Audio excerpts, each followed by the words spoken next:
चरक संहिता में कहा गया है कि घी स्मरण शक्ति, बुद्धि, ऊर्जा, बल, वीर्य, ओज बढ़ाता है। घी वशावर्धक है। यह वात, पित्त, बुखार और विषैले पदार्थों का नाशक है। इस शुरुआत का मतलब यह नहीं है कि आज मैं आपको दूध से बने दही और उसे मथकर तैयार किए गए मक्खन को धीमी आंच पर पिघलाकर तैयार होने वाले घी के गुणों के बारे में बताने जा रहा हूँ। असल में मैं आपको उत्तराखंड के प्रसिद्ध त्यौहार घी संक्रांति या घिया संक्रांत या घी त्यार के बारे में बताने जा रहा हूँ। गढ़वाल में इसे आम भाषा में घिया संक्रांत और कुमाऊँ में घी त्यार कहते हैं। उत्तराखंड में चाहे गढ़वाल हो या कुमाऊँ या कोई अन्य क्षेत्र, घिया संक्रांति के दिन घी खाना अनिवार्य होता है।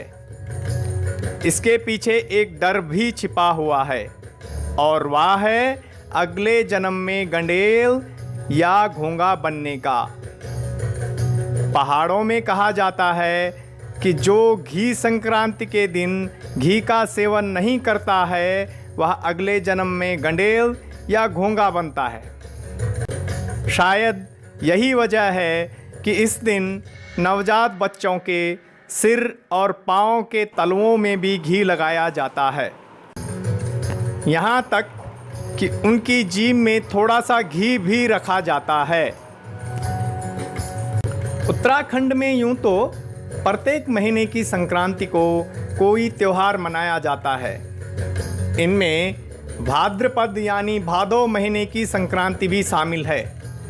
इस दिन सूर्य सिंह राशि में प्रवेश करता है और इसलिए इसे सिंह संक्रांति भी कहते हैं। उत्तराखंड में भाद्रपद संक्रांति को ही घी संक्रांति के रूप में मनाया जाता है। इस दिन यहाँ हर परिवार जरूर घी का सेवन करता है। जिसके घर में दुधारू पशु नहीं होते, गांव वाले उनके यहाँ दूध और घी पहुँचाते हैं। जब तक गांव में था तब तक माँ पिताजी ने हमेशा यह सुनिश्चित किया कि कम से कम घिया संक्रांति के दिन हमें घी खाने को ज़रूर मिले। घी संक्रांति के अलावा कुछ क्षेत्रों में विशेषकर कुमाऊँ में ओलगी या ओलगिया का त्यौहार भी मनाया जाता है, जिसमें शिल्पकार अपनी बनाई चीज़ों को गांव के लोगों को देते हैं और इसके बदले उन्हें धन अनाज मिलता है। यह प्रथा चंद्रवंशीय राजाओं के समय से पड़ी। तब राजाओं को कारीगर अपनी चीज़ों को भेंट में देते थे और इसके बदले में उन्हें पुरस्कार मिलता था।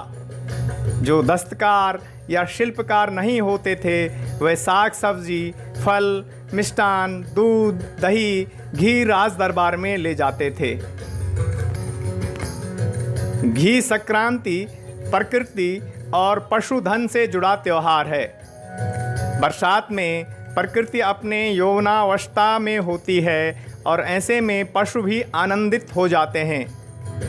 उन्हें इस दौरान खूब हरी घास और चारा मिलता है।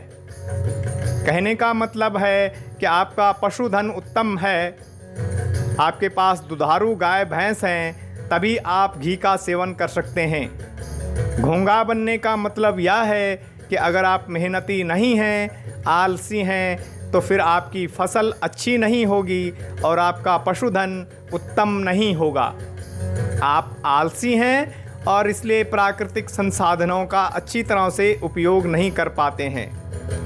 यहाँ पर घोंगा आलस्य का प्रतीक है, जिसकी गति बेहद धीमी होती है और इस कारण बरसात में अक्सर रास्ते में पाँवों के नीचे कुचला जाता है।